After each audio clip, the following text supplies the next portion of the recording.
Meu nome é Daniel, e essa é a minha história. O céu estava tingido de vermelho e laranja, quando os exércitos de Nabucodonosor cercaram Jerusalém. O som dos cascos dos cavalos e o clamor dos guerreiros babilônios preenchiam o ar, marcando o início de uma era de cativeiro para o povo de Judá. Entre os cativos estava eu, Daniel, oriundo da nobreza, ou talvez até da linhagem real. A incerteza do futuro pesava sobre meus ombros tão pesadamente quanto as correntes que prendiam minhas mãos. A viagem até a Babilônia foi árdua e repleta de reflexões. Eu sabia que mesmo nas sombras do exílio, minha fé em Deus seria minha fortaleza. Ao chegarmos, fomos recebidos não como prisioneiros comuns, mas como futuros servos da corte do rei. Junto com meus irmãos, Hananias, Misael e Azarias, fui selecionado para um programa de 3 anos para aprender a língua e a literatura dos caldeus. A honra que isso representava não podia obscurecer o desafio que enfrentaríamos: permanecer fiéis a Deus em um ambiente estranho e pagão. A tentativa de nos assimilar à cultura babilônica começou com a mudança de nossos nomes, em uma tentativa de apagar nossa identidade e fé. Mas dentro de mim, eu sabia que não importava como nos chamassem, nossa devoção a Deus permaneceria inabalável. O desafio veio logo nos primeiros dias, quando nos foi oferecido o alimento da mesa real, alimentos que nossa fé proibia. Recusar a comida do rei era impensável, um ato de desafio que poderia custar nossas vidas. No entanto, minha fé me impeliu a pedir uma chance: alimentar-nos apenas com legumes e água, confiando que Deus nos sustentaria. Ao pisar nos vastos e ornamentados corredores do palácio de Nabucodonosor, um turbilhão de emoções me envolvia. Eu, Daniel, junto a meus 3 amigos, estávamos diante de uma encruzilhada de fé e conformidade. Em nossos corações, a determinação de permanecer fiéis ao Deus de Israel ardia mais forte do que as chamas dos altares babilônicos. Fomos apresentados a um novo mundo, um mundo onde a mesa do rei estava repleta de iguarias que nossa lei nos proibia de consumir. A decisão parecia simples aos olhos de muitos, mas para nós era uma questão de fidelidade a Deus. Em uma decisão que desafiaria o entendimento de muitos, optamos por não nos contaminar com as iguarias do rei. Solicitamos uma dieta exclusivamente composta por vegetais e água, uma escolha que, aos olhos dos outros, poderia parecer insignificante, mas para nós era um ato de devoção inabalável. Essa escolha não era meramente sobre a alimentação, mas sim uma demonstração de nossa total dependência e confiança em Deus. O chefe dos eunucos, inicialmente, expressou preocupações, temendo pela nossa saúde e pelo impacto que nossa aparência poderia ter em sua própria posição diante do rei. No entanto, com uma fé que desafiava a lógica humana, propus um teste de 10 dias.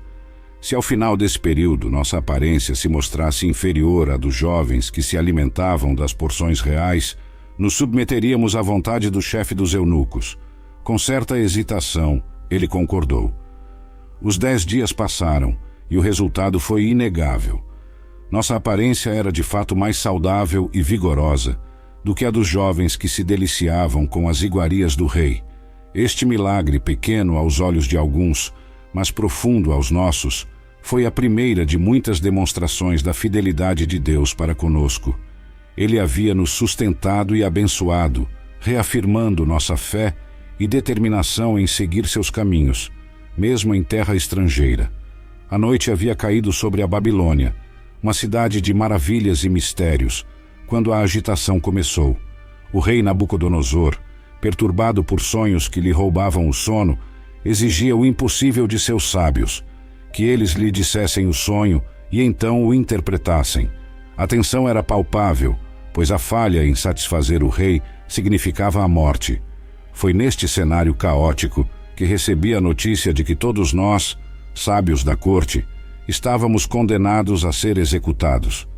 Diante dessa ameaça, minha fé foi posta à prova como nunca antes. Não era apenas minha vida que estava em risco, mas também a de meus queridos amigos e companheiros. Com a serenidade que só a fé profunda pode fornecer, pedi ao chefe da guarda real, Arioque, que me desse tempo para revelar e interpretar o sonho do rei. Surpreendentemente, minha solicitação foi atendida. Sabia que o que se seguia era um momento decisivo, não apenas para mim, mas para todo o povo de Deus na Babilônia. Reuni Hananias, Misael e Azarias, e juntos nos voltamos a Deus em oração fervorosa. Nossa súplica era direta, que o Deus dos céus nos concedesse misericórdia, revelando o mistério por trás do sonho do rei. Nossa união na oração era um testemunho da nossa dependência total de Deus, reconhecendo que sem sua intervenção, nossa sabedoria e conhecimento eram insuficientes. A resposta de Deus veio na quietude da noite, uma revelação divina que não só desvendou o sonho de Nabucodonosor, mas também me forneceu sua interpretação. Naquele momento de clareza, fui tomado por um sentimento avassalador de gratidão e admiração pela bondade e poder de Deus.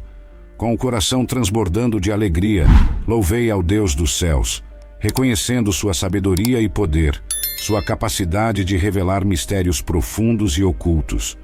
Com a revelação divina em mãos, aproximei-me do trono de Nabucodonosor, não com arrogância, mas com a humildade de quem foi escolhido por Deus para ser seu instrumento. Ao revelar ao rei não apenas o conteúdo de seu sonho, mas também sua interpretação, testemunhei o poder de Deus em um palco grandioso, diante do mais poderoso dos homens. O sonho, uma grande estátua com partes de diferentes metais, simbolizava reinos futuros e a soberania divina sobre os assuntos humanos. A pedra que destruía a estátua, sem auxílio de mãos humanas, proclamava a vinda de um reino eterno, estabelecido pelo próprio Deus, que jamais seria destruído. A reação do rei foi além de qualquer expectativa. De acusador e executor de sábios, Nabucodonosor tornou-se um homem que se prostrou em reconhecimento ao Deus de Daniel, louvando-o como revelador de mistérios. Eu, um exilado em terra estrangeira, fui exaltado a uma posição de grande honra, e meus amigos também foram agraciados com posições de destaque.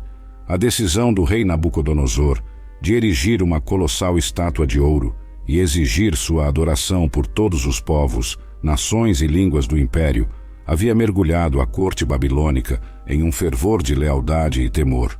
Eu, Daniel, testemunhei a profunda convicção de meus 3 queridos amigos, Hananias, Misael e Azarias, diante do decreto real que desafiava diretamente sua fé inabalável no Deus de Israel.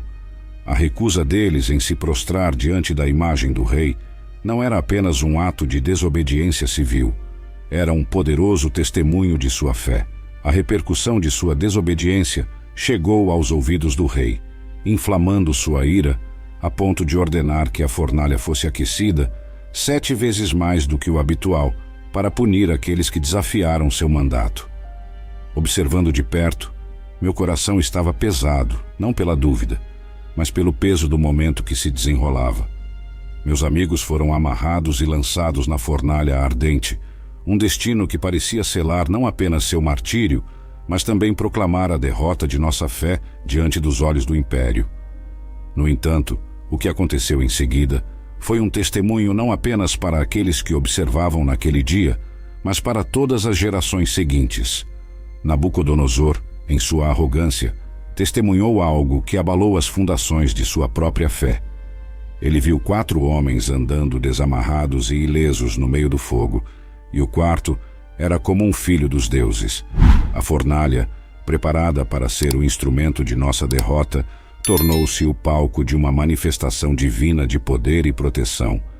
Quando Nabucodonosor se aproximou da abertura da fornalha e chamou meus amigos pelo nome, ordenando que saíssem, o que se seguiu foi uma cena de triunfo divino. Hananias, Misael e Azarias emergiram sem um fio de cabelo chamuscado, sem suas vestes danificadas e sem o cheiro de fogo sobre eles. O impossível havia acontecido. Deus havia entregado seus servos do fogo ardente. A resposta de Nabucodonosor foi imediata e profunda. Ele louvou ao Deus de Israel, reconhecendo sua soberania e proclamando um decreto que qualquer palavra contra o Deus de Hananias, Misael e Azarias seria punida, pois nenhum outro Deus poderia salvar desta maneira. Meus amigos foram promovidos na província da Babilônia, Mas o verdadeiro triunfo não estava em sua exaltação terrena, mas na glorificação do Deus que servimos. A história da fornalha de fogo ardente é uma narrativa de fé, coragem e a soberania divina manifesta. No meio das chamas, meus amigos não estavam sozinhos. Eles estavam na companhia do Divino, uma presença que garantiu sua salvação milagrosa.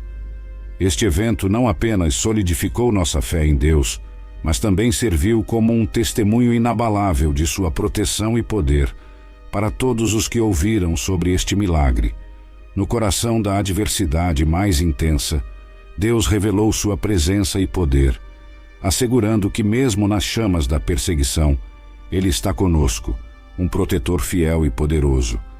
Na calma que antecede a tempestade, eu, Daniel, fui mais uma vez chamado à presença de Nabucodonosor. O grande rei da Babilônia estava perturbado por outro sonho, um vislumbre divino que o deixara inquieto em seu trono de ouro. Diante de mim, o mais poderoso dos homens na terra confessou sua vulnerabilidade, buscando compreensão nas imagens que dançavam em sua mente durante o véu da noite. O sonho era sobre uma árvore majestosa que alcançava os céus, visível para toda a terra, abrigando animais sob sua sombra e fornecendo alimento para muitos. No entanto, uma voz celestial ordenava que a árvore fosse cortada, suas folhas e frutos dispersos, deixando apenas o tronco e as raízes na terra, cercados por uma faixa de ferro e bronze. A voz proclamava que isso aconteceria para que os viventes saibam que o Altíssimo domina o reino dos homens e o dá a quem quer. Enquanto ouvia o relato do rei, senti o peso da mensagem divina contida naquelas imagens oníricas.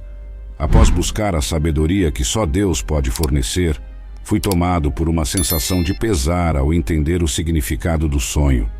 Era uma advertência direta a Nabucodonosor, um rei que, embora agraciado com poder e glória, havia permitido que a arrogância obscurecesse seu reconhecimento da soberania divina. Com humildade e cuidado, revelei ao rei o significado do sonho. A árvore que alcançava os céus era o próprio Nabucodonosor, cujo reino havia crescido grande e forte. No entanto, assim como a árvore seria cortada, Nabucodonosor seria removido de seu trono, afastado dos homens, até que reconhecesse que o Altíssimo domina o reino dos homens e o dá a quem quer. Foi uma revelação que carregava tanto um aviso quanto uma promessa divina de restauração, desde que o rei se voltasse para a verdadeira fonte de sua autoridade e poder. Apesar do temor que a interpretação poderia suscitar, Nabucodonosor me ouviu com atenção. Aconselhei-o a renunciar aos seus pecados e injustiças, na esperança de que talvez o destino revelado no sonho pudesse ser evitado. No entanto, as palavras proféticas se cumpriram. O rei foi acometido por uma loucura que o afastou de seu trono e do convívio humano, vagando pelos campos como um animal, até que reconheceu a soberania do Altíssimo.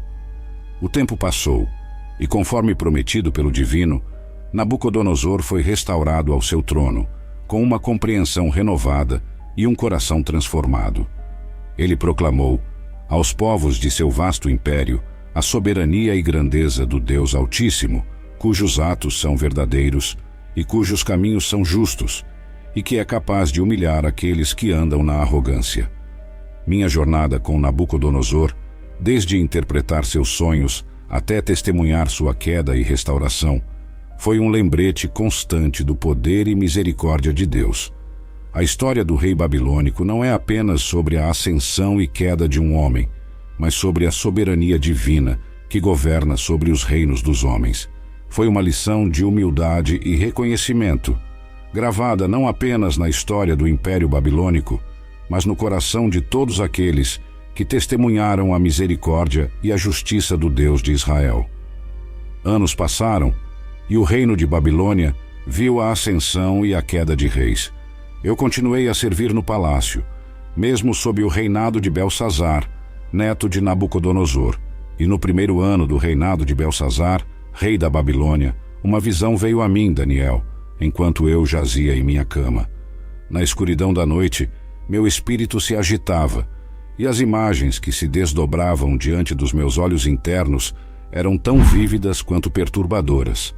Vi 4 grandes animais emergirem de um mar turbulento, cada um distinto e mais aterrorizante que o anterior, representações de impérios que se levantariam e cairiam na dança incessante do poder humano, sob o olhar soberano de Deus.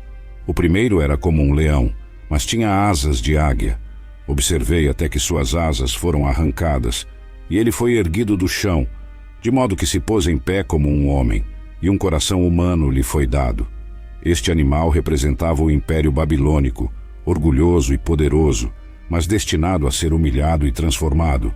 Em seguida, um segundo animal, semelhante a um urso, ergueu-se de um lado.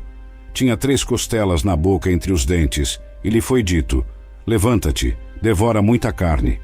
Este simbolizava o Império Medo-Persa, voraz em suas conquistas e dominado por uma sede insaciável de expansão. O terceiro animal que vi era como um leopardo, o qual tinha sobre as costas 4 asas de ave. Este animal também tinha 4 cabeças, e lhe foi dado domínio. Esta figura representava o Império Grego, rápido em suas conquistas, sob o comando de Alexandre, o Grande, e suas divisões posteriores sob seus generais. Por fim, o quarto animal, terrível, espantoso e sobremodo forte, possuía grandes dentes de ferro, devorava e despedaçava, e pisava aos pés o que restava. Era diferente de todos os animais que vieram antes dele, e tinha 10 chifres. Enquanto eu contemplava esses chifres, um outro pequeno surgiu entre eles, e 3 dos primeiros chifres foram arrancados para dar lugar a ele. Este chifre tinha olhos como os de homem, e uma boca que falava com arrogância. Este animal representava o Império Romano, cujo poder e brutalidade eram sem precedentes, e o pequeno chifre, um rei futuro, cuja arrogância e blasfêmia desafiariam o próprio Deus. Enquanto observava, tronos foram colocados, e o ancião de dias tomou seu lugar. Sua vestimenta era branca como a neve, e o cabelo de sua cabeça, puro como a lã. Seu trono era chamas de fogo, com rodas de fogo ardente. Um rio de fogo manava e saía de diante dele. Milhares de milhares o serviam, e miríades de miríades estavam diante dele. O julgamento foi estabelecido, e os livros foram abertos. Eu vi então o julgamento dado contra o pequeno chifre, e o quarto animal foi destruído e entregue às chamas do fogo. No meio destas visões, um como o Filho do Homem veio com as nuvens do céu, e foi dado a ele domínio, glória e um reino, para que todos os povos, nações e línguas o servissem. Seu domínio é um domínio eterno, que não passará, e seu reino nunca será destruído. A visão me deixou atônito, e meu rosto empalideceu. Busquei entendimento, e foi-me revelado que os grandes animais, que são 4 reis que se levantarão da terra. Mas os santos do Altíssimo receberão o reino, e possuirão o reino para sempre, de eternidade a eternidade. Esta visão, profunda e misteriosa, revelou não apenas o fluxo e refluxo do poder humano, mas a soberania eterna de Deus sobre todos os impérios e governantes. Aqui terminou o assunto. Quanto a mim, Daniel, os meus pensamentos muito me perturbaram, e mudou-se em mim o meu semblante. Mas guardei o assunto no meu coração. No 3º ano do reinado do rei Belsazar, uma visão me veio, enquanto eu estava na fortaleza de Suzã, na província de Elão. Naquela visão, me encontrei às margens do canal de Ulai. Enquanto observava, um carneiro com 2 longas chifres apareceu diante de meus olhos. Um dos chifres era mais longo que o outro, mas o mais longo cresceu por último. Vi o carneiro investindo para o oeste, para o norte e para o sul. Nenhum animal podia resistir-lhe, e ninguém era capaz de livrar-se de seu poder. Ele fazia o que queria e se tornava grande. Enquanto ainda refletia sobre a visão, um bode veio do oeste, cruzando toda a terra sem tocar o chão. Este bode tinha um chifre notável entre os olhos. Ele se dirigiu furiosamente ao carneiro que eu tinha visto, investiu contra ele com uma força devastadora. Vi-o aproximar-se do carneiro e, inflamado de cólera contra ele, atingiu o carneiro, quebrando seus 2 chifres. O carneiro não teve forças para resistir. Foi lançado ao chão e pisoteado, e ninguém pôde livrá-lo do poder do bode. O bode tornou-se extremamente poderoso, mas no auge de sua força, o grande chifre foi quebrado, e em seu lugar surgiram 4 chifres notáveis, apontando para os 4 ventos do céu. Desta visão, surgiu ainda uma pequena figura, que cresceu em poder para o sul, para o leste e em direção à terra gloriosa. Tornou-se grande, até mesmo ao ponto de desafiar o príncipe dos príncipes. Contudo, foi quebrado, não por mão humana. A visão me deixou exausto e abalado. Por dias fiquei atordoado, refletindo sobre seu significado. Então Gabriel, um dos que estão diante de Deus, foi enviado para me fazer entender a visão. O carneiro que vi, com os 2 chifres, representa os reis da Média e da Pérsia. O bode peludo é o rei da Grécia, e o grande chifre entre seus olhos é o primeiro rei. A quebra do chifre e o surgimento dos 4 chifres indicam que o reino será dividido.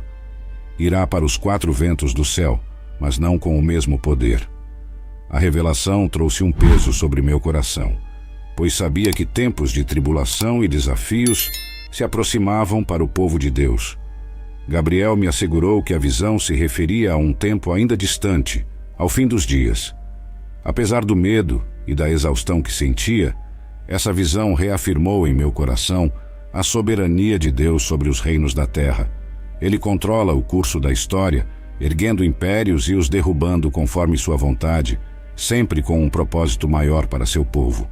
Com essa compreensão, embora ainda perturbado pela magnitude das revelações, encontrei um renovado senso de fé e propósito. Sabia que, independentemente das vicissitudes dos impérios terrenos, o Deus de Israel permanece imutável, um refúgio seguro para seus fiéis em meio às tempestades da história. Um certo dia, a atmosfera na corte de Belsazar, numa noite fatídica, estava carregada de exuberância e desprezo. O vinho fluía livremente, e os sons de risadas e blasfêmias ecoavam pelos corredores dourados do palácio.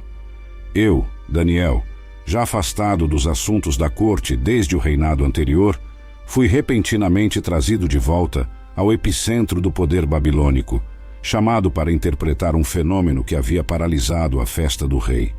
Belsazar, em sua arrogância, havia mandado buscar os vasos sagrados tomados do templo de Jerusalém, para beber neles durante seu banquete, desafiando abertamente o Deus de Israel. Foi nesse cenário de blasfêmia que uma mão apareceu, escrevendo palavras misteriosas na parede do palácio, deixando o rei e seus convidados aterrorizados. A sabedoria dos magos e adivinhos do reino falhou em revelar o significado daquelas palavras, e foi então que me chamaram. Diante da inscrição divina, senti o peso da responsabilidade e a serenidade da fé. As palavras escritas eram um julgamento direto de Deus contra o reinado de Belsazar. Mene, Mene, Tekel, Ufarsin. Com uma calma que contrastava com o caos daquela noite, expliquei ao rei e a todos os presentes que aquelas palavras anunciavam o fim do Império Babilônico como o conhecíamos. Mene, Deus tinha contado o reinado de Belsazar e decidido por seu fim. Tekel, o rei havia sido pesado na balança e achado em falta. Ufarsin, seu reino seria dividido e dado aos medos e persas. A revelação causou um silêncio sepulcral, um contraste chocante com a orgia de blasfêmias que havia precedido minha interpretação. Apesar da gravidade da mensagem, Belsazar cumpriu sua promessa, me vestindo com trajes de honra e me proclamando o terceiro governante do reino. Mas essas honrarias mundanas eram vazias diante da iminência do julgamento divino. Naquela mesma noite, as palavras proféticas se cumpriram. Belsazar foi morto, e o Império Babilônico caiu diante dos medos e persas, liderados por Dário. A escrita na parede não era apenas um anúncio do fim de um rei blasfemo, mas uma demonstração da soberania de Deus sobre os reinos da terra.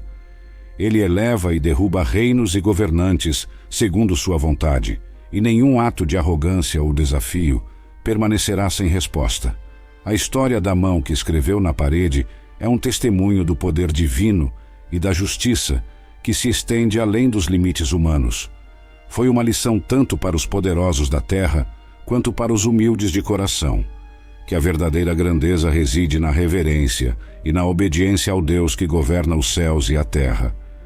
Enquanto a Babilônia caía ao redor, A fé no Deus de Israel permanecia inabalável, um farol de esperança e justiça em meio às tempestades da história humana.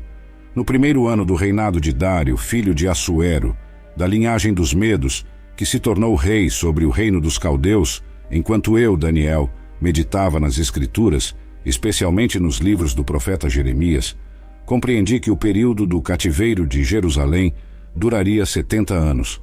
Esta revelação me levou a voltar meu rosto para o Senhor Deus, buscando-o em oração e súplicas, com jejum, saco e cinza. Confessei os pecados de meu povo e os meus próprios, reconhecendo nossa rebeldia e as transgressões que nos levaram ao cativeiro.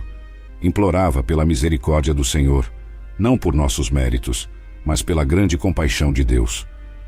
Enquanto orava e confessava, Gabriel, o homem que eu tinha visto na visão anterior, aproximou-se de mim em voo rápido ao tempo do sacrifício da tarde. Ele me instruiu e disse: Daniel, agora vim para dar-te entendimento e sabedoria.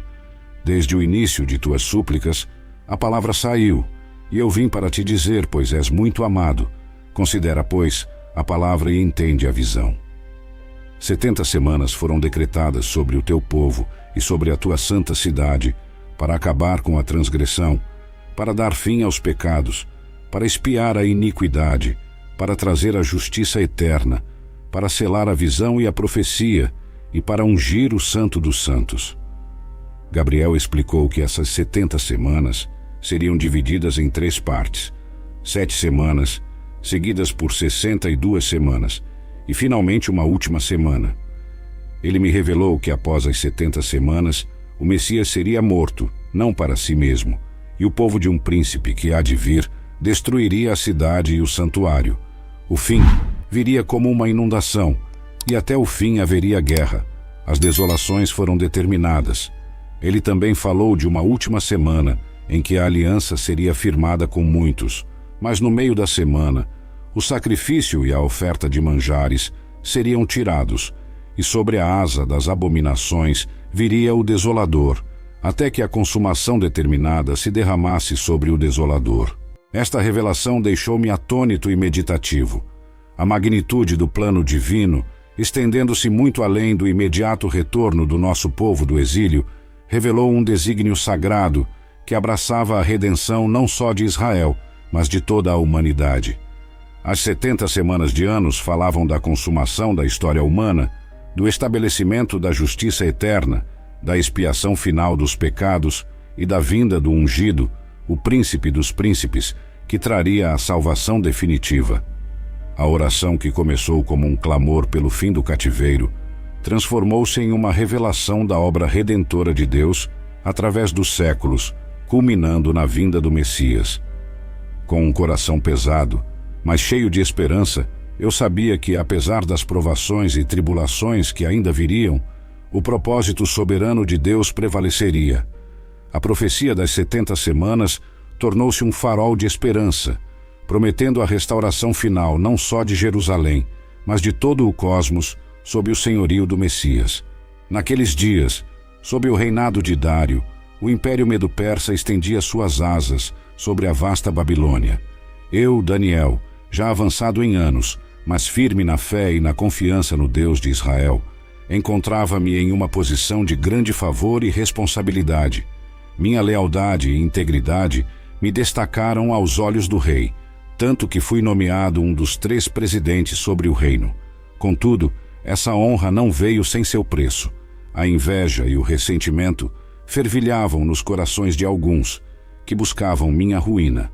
Sabendo de minha devoção inabalável a Deus, tramaram um plano perverso, persuadindo o rei a emitir um decreto que proibia qualquer petição a Deus ou homem que não fosse o próprio rei, sob pena de ser lançado na cova dos leões. Conhecendo o decreto, mas movido por uma fé que transcende o temor humano, continuei a orar e a dar graças a Deus, como sempre fiz. Não demorou para que meus acusadores me encontrassem em oração e me levassem diante do rei, exigindo que o decreto fosse cumprido.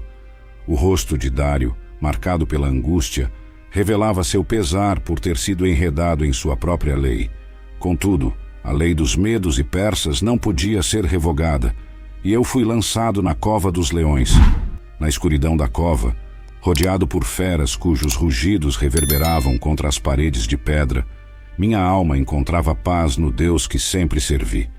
A noite avançava, e com ela, a expectativa de um milagre ou o abraço da morte. Contudo, a fé em meu coração não conhecia oscilações. Eu estava nas mãos do Altíssimo. Ao raiar do dia, a voz ansiosa de Dário rompeu o silêncio, chamando por mim na esperança de que o Deus a quem eu servia incessantemente tivesse me livrado. Respondi então: vivo pela misericórdia divina, pois Deus enviara seu anjo e fechara a boca dos leões, para que não me fizessem mal algum, pois fui achado inocente diante dele. A alegria do rei ao me encontrar ileso foi imensa, e sua ordem imediata foi que me retirassem da cova. Mas a justiça divina não tardou a recair sobre aqueles que tramaram contra mim, sendo lançados à mesma cova dos leões, encontrando um fim bem diferente do meu. Dário, então, emitiu um decreto a todos os povos e nações do vasto império, para que tremessem e temessem diante do Deus de Daniel, pois ele é o Deus vivo, que permanece para sempre, cujo reino não será destruído, e cujo domínio durará até o fim. Ele salva, realiza sinais e maravilhas nos céus e na terra. Ele me salvou do poder dos leões.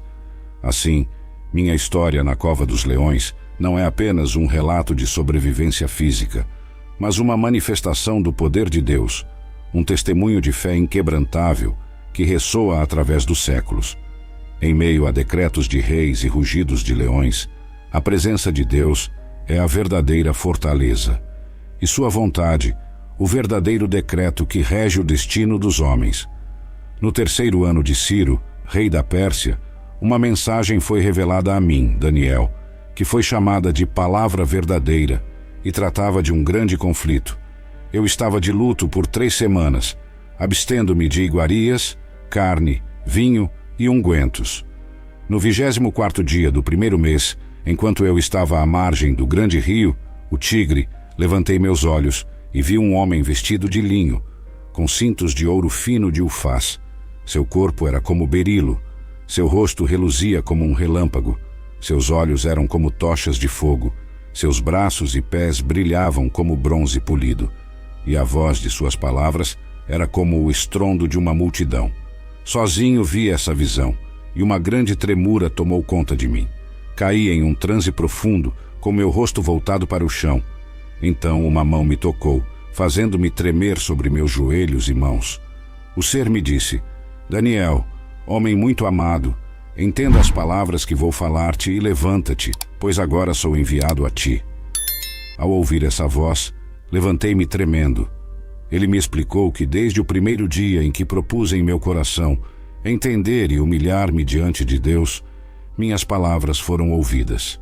No entanto, o príncipe do reino da Pérsia resistiu-lhe por 21 dias, até que Miguel, um dos principais príncipes, veio em auxílio, pois estava detido com os reis da Pérsia.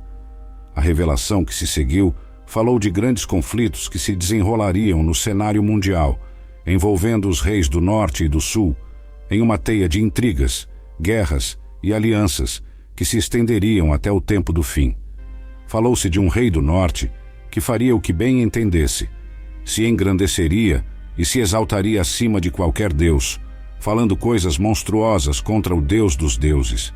Ele prosperaria até que a ira se cumprisse, pois o que estava determinado seria feito. Foi-me revelado também que no tempo do fim, Miguel, o grande príncipe que protege os filhos do teu povo, se levantaria. Seria um tempo de angústia como nunca houve desde que houve nação até aquele tempo. Naquele tempo, teu povo seria entregue, todo aquele que for achado inscrito no livro. Muitos dos que dormem no pó da terra despertariam, uns para a vida eterna, outros para a vergonha e desprezo eterno. A visão estendia-se até a ressurreição dos mortos e o julgamento final, pintando um quadro do fim dos tempos com detalhes vivos e assombrosos. A mensagem era clara. Haveria um tempo de purificação, provação e refinamento para o povo de Deus. No final da visão, fui instruído a seguir meu caminho até o fim. Descansarás e te levantarás para a tua herança no fim dos dias. Essas palavras gravaram-se profundamente em meu coração, enchendo-me de uma esperança solene e uma determinação inabalável de permanecer fiel, não importando os desafios que o futuro reservasse. Essas visões de conflitos futuros, angústia e a promessa final da redenção e ressurreição não apenas marcaram profundamente a minha alma, mas foram destinadas a preparar todos os que as lerem para a certeza do triunfo final de Deus. No meio de guerras e rumores de guerras, a verdade imutável permanece. O Senhor dos céus governa sobre os reinos dos homens e traz à realização seus propósitos eternos, guiando a história para seu clímax glorioso. À medida que a visão se dissipava e a realidade do meu quarto em Suzã se tornava mais nítida, eu me encontrava em um estado de profunda contemplação. As palavras finais do mensageiro celestial, prometendo descanso e uma herança no fim dos dias, ecoavam em minha mente, tecendo-se no tecido de minha alma com uma força que transcendia o tempo e as circunstâncias. Como homem de fé, habituado a buscar a face de Deus em meio a interpretações de sonhos e visões apocalípticas, a certeza de um propósito divino maior para o sofrimento e a esperança oferecida para além da mortalidade presente, provocavam em mim uma introspecção profunda. Refleti sobre a transitoriedade do poder humano, a futilidade da arrogância dos reinos terrestres perante a majestade do eterno Deus. As intrigas, batalhas e alianças que tanto consomem os homens nada mais são do que sombras passageiras diante da luz da eternidade prometida. A compreensão de que minha jornada na Terra, marcada por momentos de proximidade com o divino e desafios inimagináveis, não era em vão, fortaleceu meu espírito. O convite para seguir meu caminho até o fim, apesar das incertezas que o futuro poderia trazer, era também um chamado para abraçar a fé com uma convicção renovada, sabendo que o final não é o fim, mas uma passagem para uma realidade mais gloriosa. A promessa de descanso e ressurreição servia como um farol, iluminando o caminho através das trevas deste mundo, lembrando-me que a vida é mais do que as suas aflições momentâneas. A eternidade com Deus aguarda aqueles que perseveram em fé, amor e esperança, independentemente das tempestades que possam surgir. Estas revelações, embora carregadas de imagens de julgamento e destruição, não são meramente prenúncios de desespero, mas anúncios de justiça divina e restauração final. Elas oferecem conforto aos aflitos, força aos fracos e coragem aos temerosos, assegurando que por trás do véu do temporal reside um propósito eterno, orquestrado pela mão do Criador. Assim, enquanto reflito sobre as visões confiadas a mim, renovo meu compromisso de viver cada dia com a consciência da presença constante de Deus, moldando minha existência não apenas pelas preocupações do momento, mas pela esperança daquilo que é eterno.